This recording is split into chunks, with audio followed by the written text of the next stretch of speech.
Hello YouTube. I hadn't made a video in a while. Had a lot of stuff going on in my life. Good things mostly.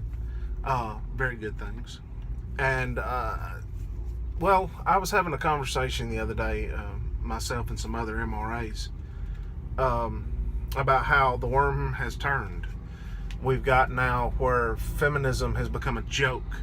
You know, these MRA, one was in Australia, the other was in Canada, and they were talking about how when they were out in public, they would overhear people joking about social justice warriors and feminists, about the whole, you know, someone was like, "Oh, I identify as an attack helicopter," you know, making a joke about it, and "Oh, I'm triggered," you know, it's joking, and just kind of tells you where we're at. That our ideas have seeped so far into have permeated the public consciousness, and to the point where feminism is now viewed as a joke. Social justice warriors, they're a joke. People laugh at them.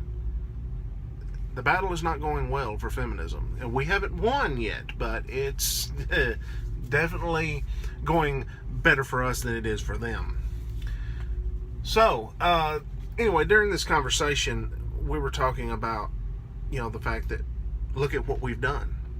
Not patting ourselves on the backs per se, but look at what you have done. You and I, all of us, what we've done. We've actually changed the world. It's kind of astonishing that we were actually able to do it. You can change the world because we did. And, you know, then the conversation went on to how the men's human rights movement is not going to get credit for it. And that's fine. I mean, I don't know of anyone in the MHRM or MRM, whatever you want to call it, that got into this for notoriety,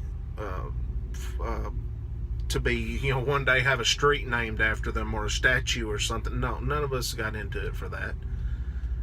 But it's important that I listened to an audio version of Milo's book, you know, his book Dangerous. It's very good. It's a decent overall view of the history of the past couple of years, what has happened.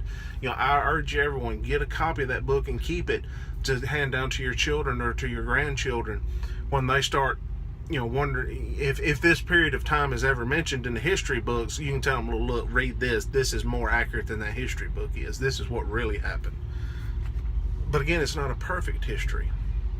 It's just a basic overall history. The men's human rights movement is not mentioned in that book except for a couple places where he mentions MRAs. He has good things to say about us.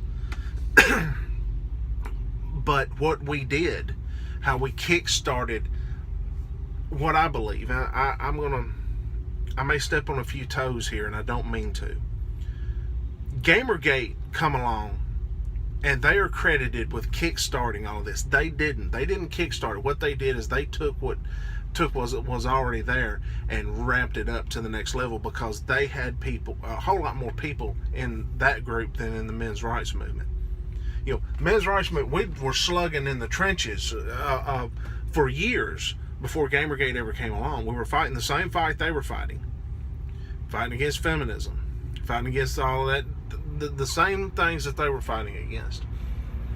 It wasn't until the feminists made the fatal mistake, and I do mean this is probably the fatal mistake for feminists, they attacked the gamers and their hobby. That's when the gamers turned on them, and there was a whole lot more of them than there was of us. Those people were more tech savvy than a lot of us. They were, you know, called the autistic army. You know, the weaponized autism, you know, is kind of a I guess sort of a joke, but not really. I mean, these people were dedicated, had time on their hands to do all this stuff, and had the knowledge to get it done. Where we didn't as much. We had some great people, some willing people, some dedicated people, but we just did not have the numbers, and we did not have the knowledge to be able to carry out all this stuff. You know, they went after a bunch of journalists and stuff that we couldn't do from our perspective. We just didn't have the knowledge and the tools at our disposal to be able to do it. But we were fighting this fight first. And it's not to take nothing away from Gamergate. We're not saying, we're not trying to fight for credibility here. It's just the fact of the matter. We started it, and Gamergate took it and ran with it and caused all of this. I firmly believe if it had not been for Gamergate, we would not see symptoms of what has happened, like Donald Trump being elected, all the political stuff that's going on in this country right now, with all these establishment politicians saying, "Well, I ain't running for office next year," because they see what's happened. They know which way the wind's blowing, and it's not blowing in their favor. All of this, I believe, would not have happened without Gamergate. The only reason I bring this up, again, it's not for credibility. I firmly believe AVFM, A Voice for Men, will never be mentioned in any history book. I don't want to speak for the guys at AVFM, but from talking with them, I'm pretty sure they're okay with that. They didn't do this for notoriety. They didn't do this to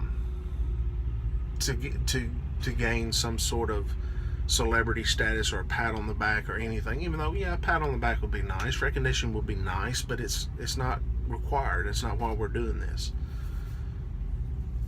But I think it would be important to see if we could get some of this stuff that's on the internet down into a book. And here's the thing, there's all time people saying, "Well, we should do this, or we should do that." Why don't you do that? Like, you came up with the idea, now you're telling me to do it? Why don't you do it? Well, I'm fixing to do that.